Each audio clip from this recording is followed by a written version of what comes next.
From the Center for the Study and Teaching of Writing at The Ohio State University, this is Writers Talk. I'm Doug Dangler. I am today at the Ohioana Book Festival on the campus of the Fort Hays campus. I guess that's the way you say it. And we are talking with a number of authors, among them Noam Shpancer. I hope I got that right, but probably not. So I apologize at the beginning. And you have written a book called The Good Psychologist. Right. So tell me about this book, what led you into it. You are a psychologist by trade, right? Yeah. Okay.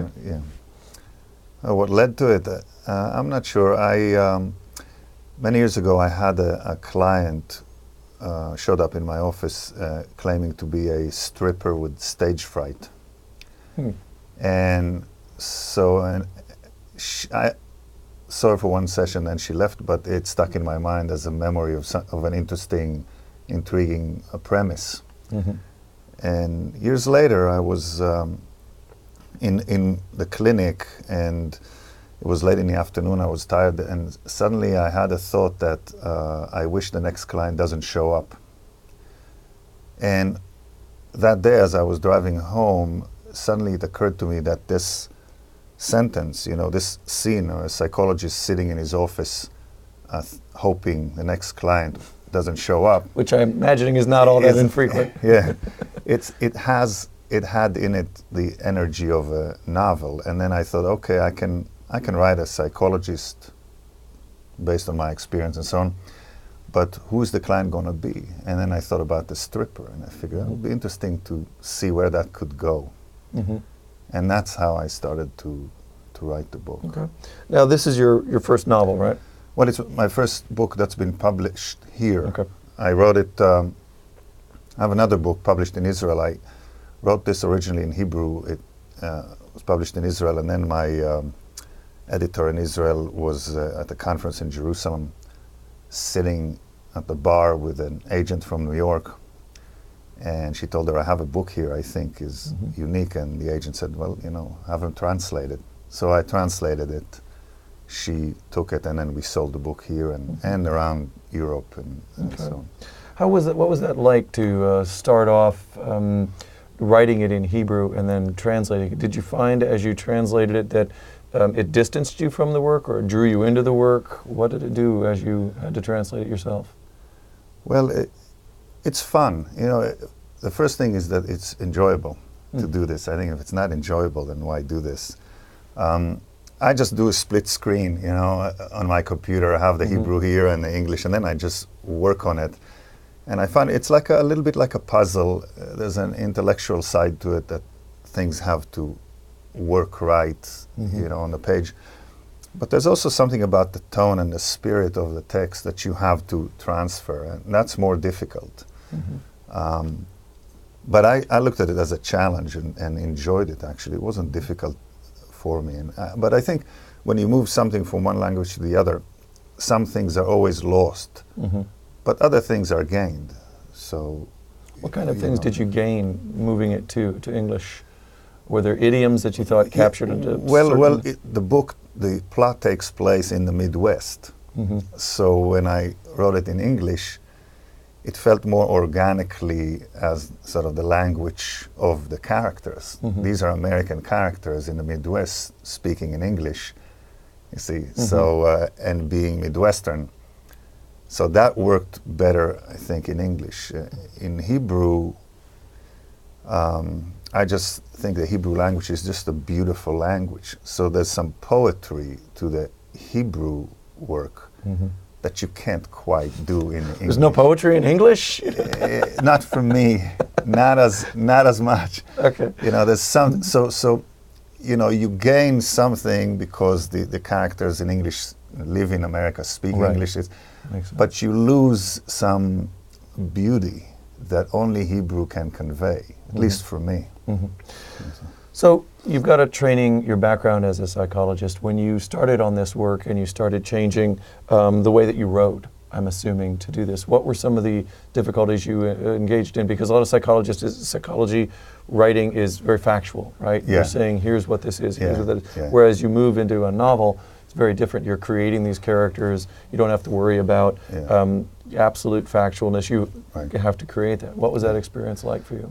Yeah, and it's great. I mean, I'm an academic, so I write research, and so on. So the scholarly writing is, like you say, it's kind of dry and constricted by many rules, and you have to appease many people. And writing fiction is free, so you can be yourself with it. So I like it because I like autonomy.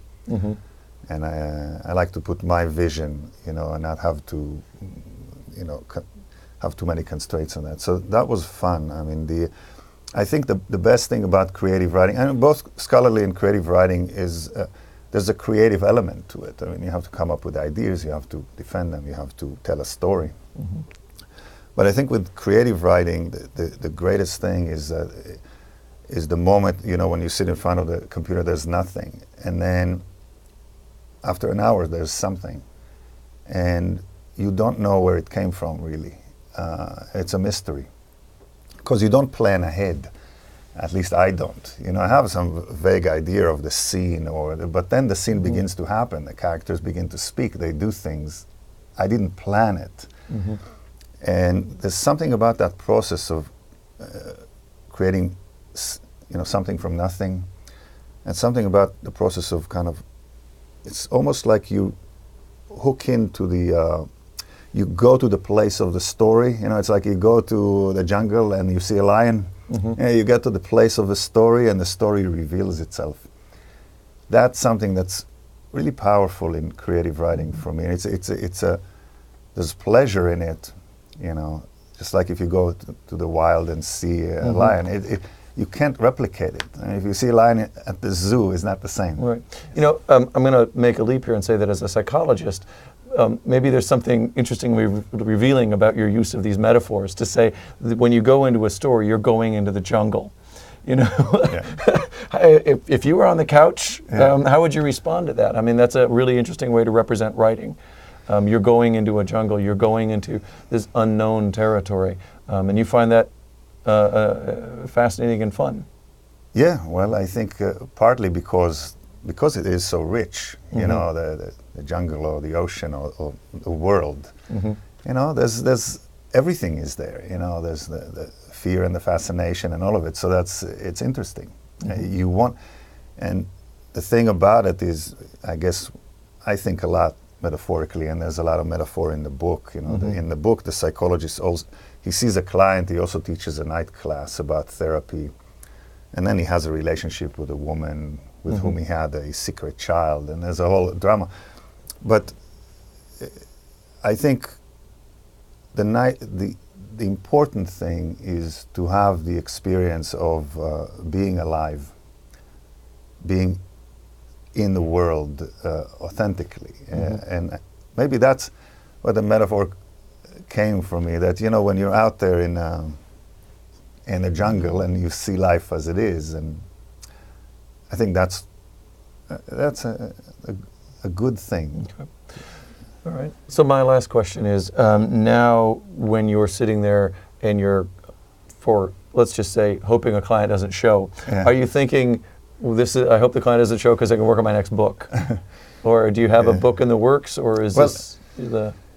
Yeah, no, I'm very good at separating, being in the moment. So when I see clients, and you have lapses. We're humans, but I'm pretty good at doing what I do, and I have enough time and space to write. So I'm not,